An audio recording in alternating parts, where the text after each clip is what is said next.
People. Why do they matter? It is calculated that around 80% of jobs and 70% of job businesses are consolidated through word of mouth or recommendation.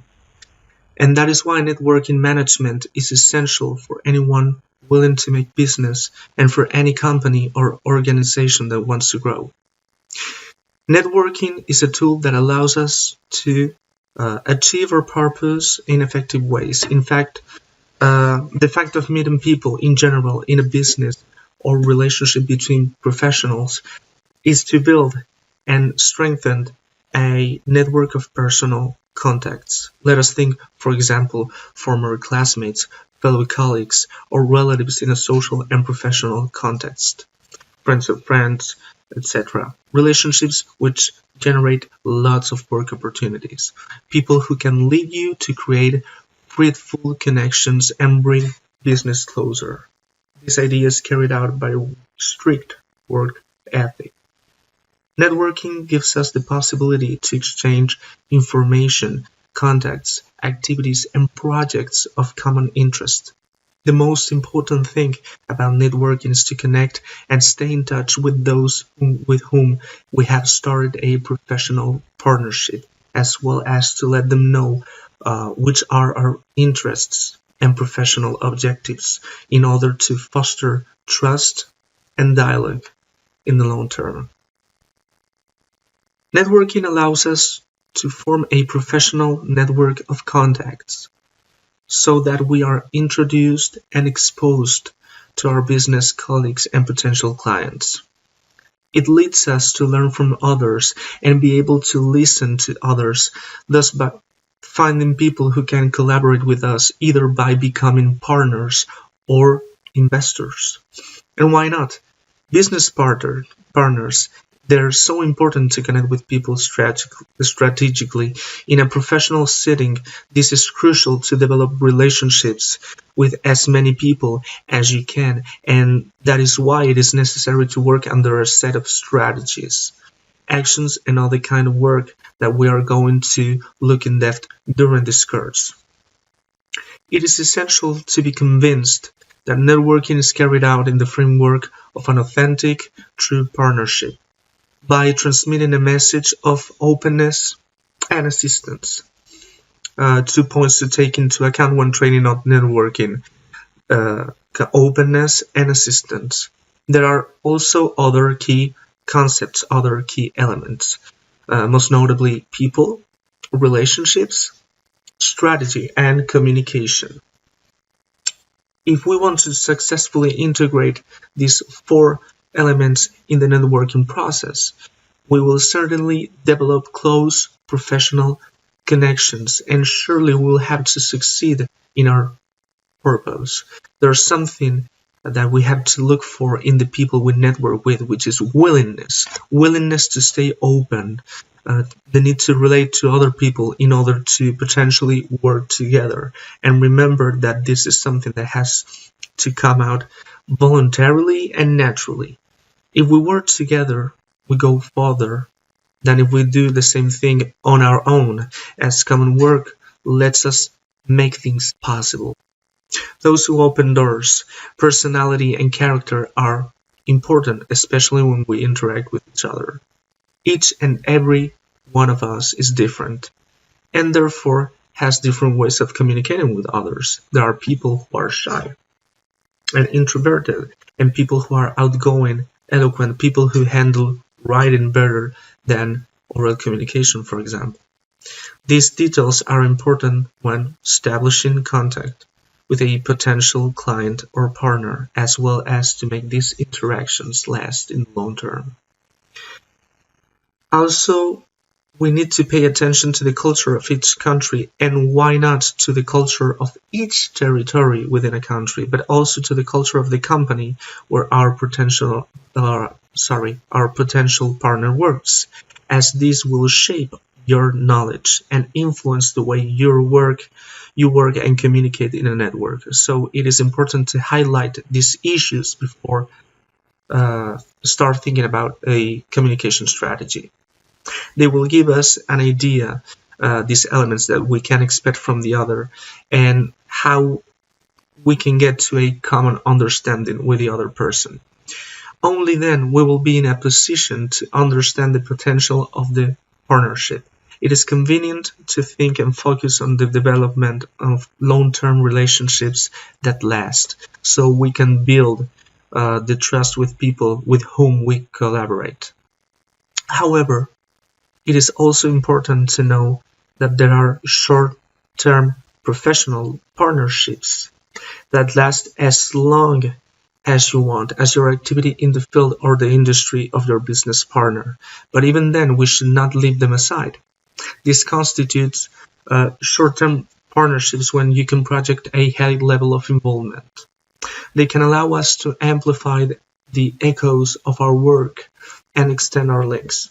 Nowadays, it is not possible to think about face-to-face relationships. Almost any relationship that has started as face-to-face now would surely have to correspond through mail, phone, social networks, and video conference. So in order to be able to strengthen partnerships in many cases, contact starts face-to-face, but as time goes by and work intensifies, physical space becomes unnecessary, for it is convenient to think about the ways in which we can supply our presence when we work remotely.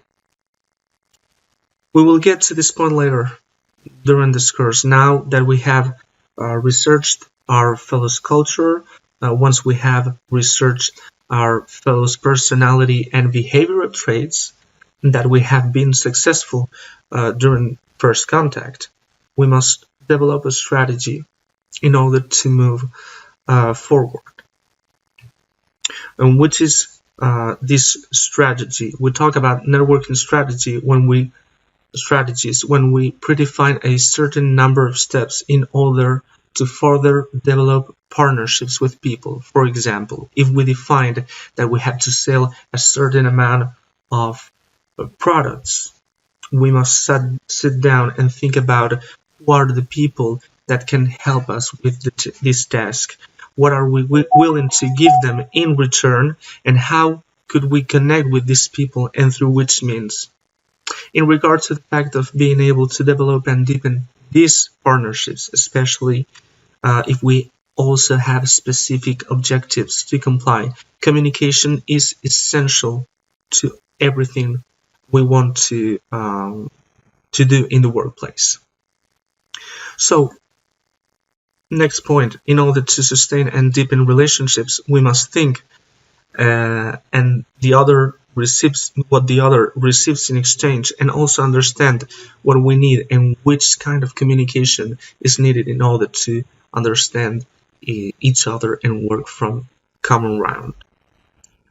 So during this course, we will continue working on these four fundamental concepts that are so important for networking people: relationships, strategy, and communication.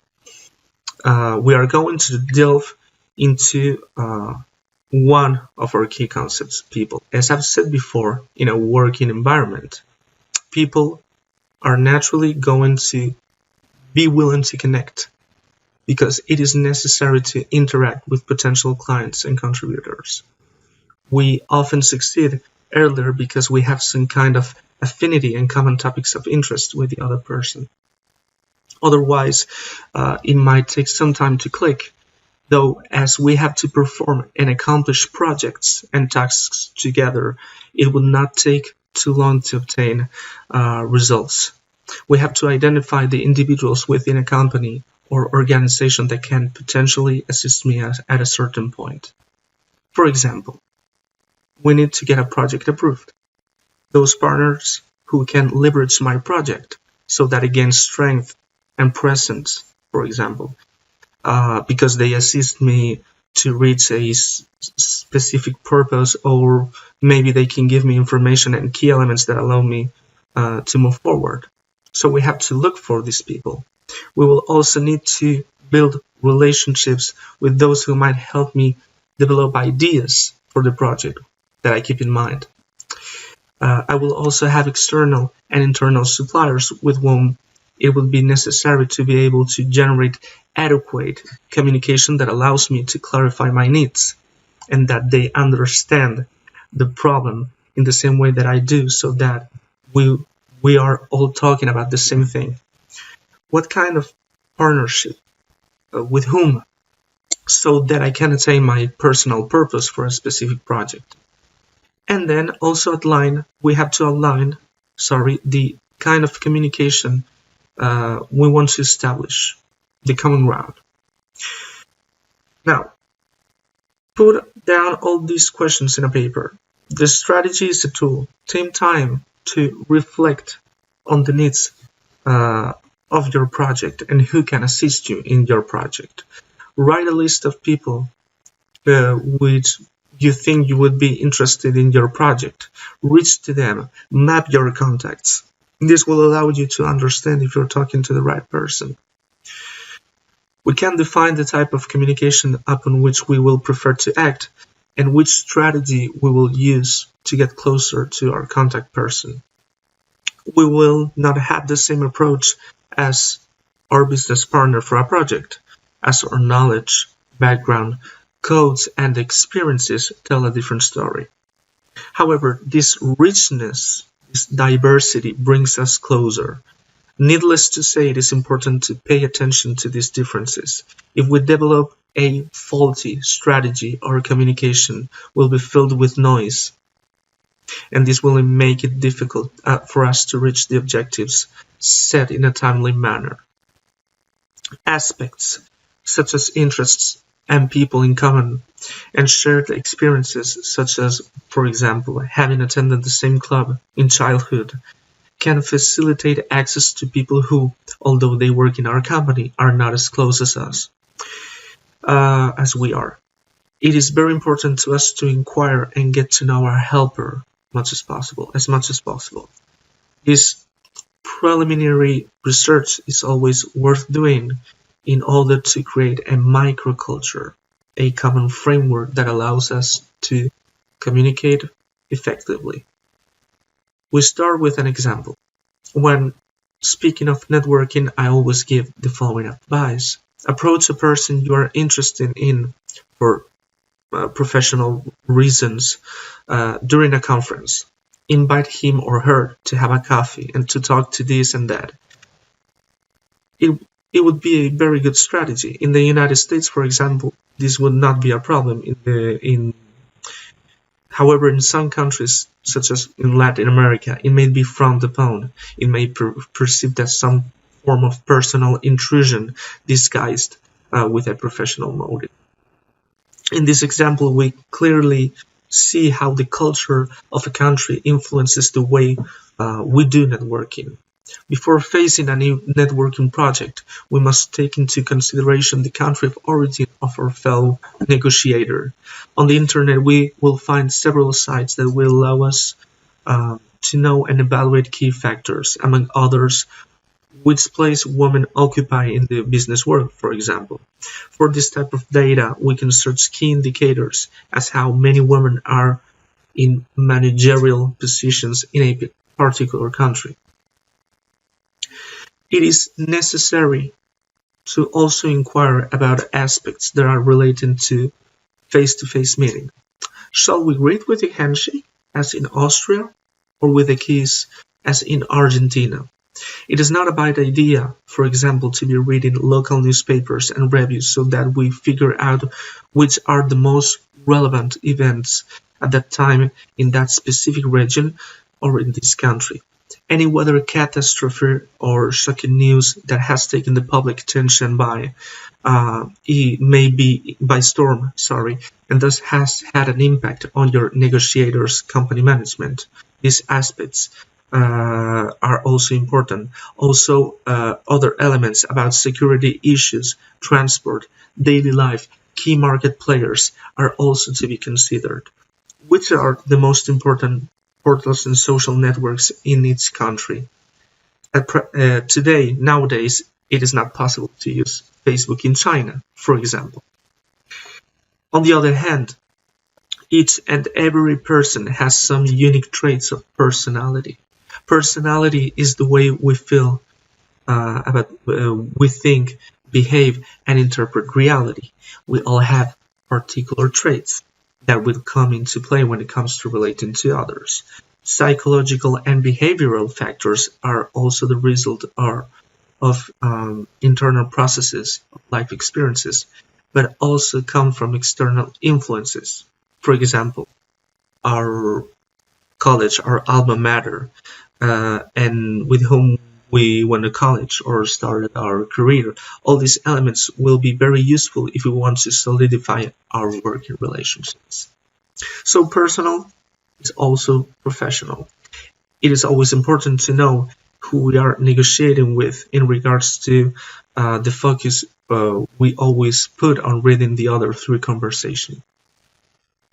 Is he or she or they interested? To which common tastes and customs you pay attention in order to see a coincidence. For example, if we can know your birthday dates, we could send a negotiator a gift if we knew how many children he or she has. We could give them some attention that allow us to show that we are interested in strengthening the relationship. If we know our negotiator's favorite color, for example, we could send him or him a present of that color as some form of gratitude for a meeting or a key contact he or she has helped us with. We could carry out a preliminary investigation, not only from LinkedIn, but also from other social networks such as Facebook and Instagram, which help us know their social and personal environment. The internet of the company could lead us to his or her work trajectory and resume within the company too. Through people who have worked with him or her, the projects in which our negotiator has participated, as well as his or her role in the projects and which path he or she has traveled to be where he or she is today. It may happen that we need to get close to people we don't really know about.